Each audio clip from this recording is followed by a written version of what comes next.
சிவகார்த்திகேயன் தமிழ் சினிமாவின் மக்கள் மனதில் பதிந்த ஒரு நட்சத்திரம். அவர் ஒரு நடிகராக மட்டுமல்ல, ஒரு பாசமிக்கும் குடும்ப மனிதராகவும் நேர்மையான தன்மையால் ரசிகர்களின் நெருக்கத்தை பெற்றவராகவும் திகழ்ந்து வருகிறார். சமீபத்தில் நடைபெற்ற நிகழ்ச்சியில் தனது முதல் காதல் அனுபவத்தை பகிர்ந்து கொண்டார். ஒருதலை காதல் எனும் நெஞ்சை நெகிழ வைக்கும் உணர்வை வெளிப்படுத்தியிருக்கிறார். அந்த காதல் சில நாட்களில் முடிவடைந்து விட்டது. ஏனெனில் அவள் வேறு ஒருவருடன் உறவில் சேர்ந்து விட்டாள். என் நண்பர்கள் சிலருக்கே இது தெரியும். பின்னர் அவள் திருமணம் செய்து கொண்டாள் என்றார். இந்த உரை அவரது ரசிகர்களிடம் ஒரு உணர்வுபூர்வமான பிணைப்பை உருவாக்கியுள்ளது. ஒரு நட்சத்திரம் தனது தனிப்பட்ட வாழ்க்கையை நேர்மையாக பகிர்ந்து கொள்வது அவரது ஒரு மனிதநேயம் நிறைந்த கலைஞனாக மாற்றி வருகிறது. அவரது தனிப்பட்ட வாழ்க்கையை பார்க்கும் பொழுது 2010ஆம் ஆண்டு ஆர்த்தியுடன் திருமணம் செய்து கொண்ட சிவகார்த்திகேயன் தற்பொழுது 3 பிள்ளைகளின் அன்பான தந்தையாக வாழ்கிறார். ஆராதனா, குகன் மற்றும் 2024இல் பிறந்த பவன் சிவகார்த்திகேயன் எனும் பிள்ளைகள் அவரது வாழ்க்கையின் ஒளிமணிகள். குடும்ப நிகழ்வுகளை சமூக ஊடகங்களில் பகிர்ந்து ரசிகர்களிடம் தனது மகிழ்ச்சியை பகிரும் அவர் ஒரு பாசமிகு குடும்ப மனிதனாகவும் நேர்மையான நபராகவும் திகழ்கிறார். நடிப்பு பயணத்தில் மதராசி திரைப்படம் அவரது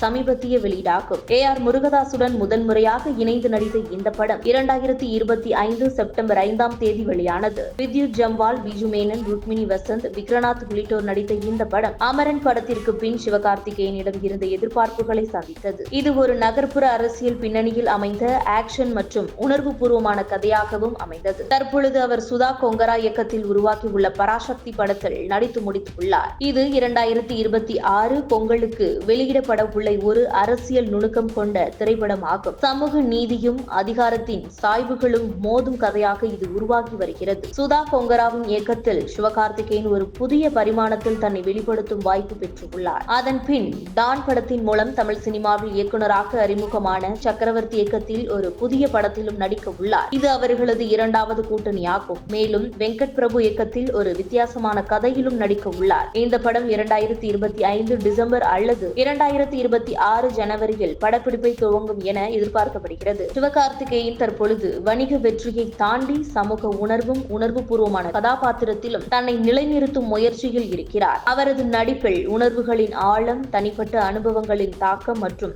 சமூக பொறுப்புணர்வு இவை அனைத்தும் அவரை மிகவும் முதிர்ந்த மற்றும் பல்துறை நடிகராக வடிவமைக்கப்படுகின்றது. அவர் ஒரு மக்கள் நட்சத்திரம் என்பதையும் மனிதநேயம் நிறைந்த கலைஞன் என்பதையும் ஒரே நேரத்தில் நிரூபிக்கிறது. இந்த பயணம் ஒரு சாதாரண தொலைக்காட்சி தொகுப்பாளராக துவங்கி தமிழ் சினிமாவின் முன்னணி நடிகராக உயர்ந்த ஒரு மனிதனின் கதை. காதல், குடும்பம், கலை இவை மூன்றும் இணைந்து சிவகார்த்திகேயனின் வாழ்க்கையை ஒரு முழுமையான உணர்வு பூர்வமான மற்றும் சமூக பொறுப்புள்ள கதையாக மாற்றியுள்ளது. இது ரசிகர்களுக்கு ஒரு நட்சத்திரத்தை பார்க்கும் பார்வையை மாற்றும் வகையில் அமைந்துள்ளது. மேலும் இது போன்ற உங்கள் கருத்துக்களை கமெண்ட் பாக்ஸில் கமெண்ட் பண்ணுங்க.